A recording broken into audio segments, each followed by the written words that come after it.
Lagi. Pero, at the age, pag dumating ka sa age ko, mamimiss mo yung kakulitan ng mga parents mo. Kaya, treasure mo yung kakulitan na nasa iyo lang. Happy birthday siya. Thank you so much. And for next, Miss Tess Adrian. Happy birthday ako ko. Kung kauna-una ang ako ko na nagdibo. Ang sa akin sana ay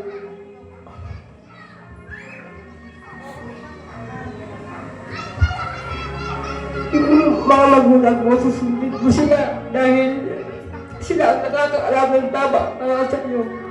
Tingnan. What a message po. Thank you so much.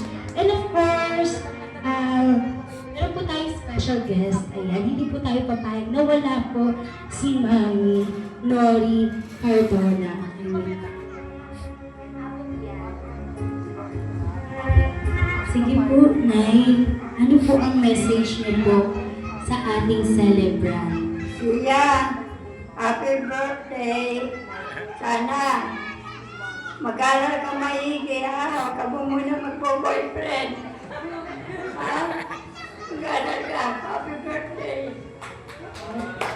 What a short pero heartfelt message. Thank you so much po. And of course, for the last message, hindi po mawawala, no?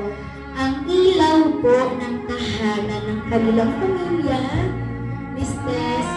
Teresa Mato. Ayan.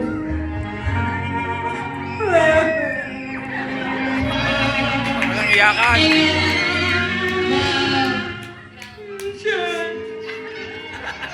Walang iyakan.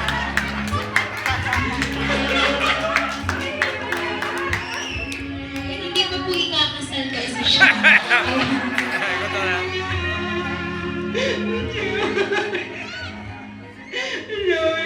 Alam mo na, mahal ka ni Mama.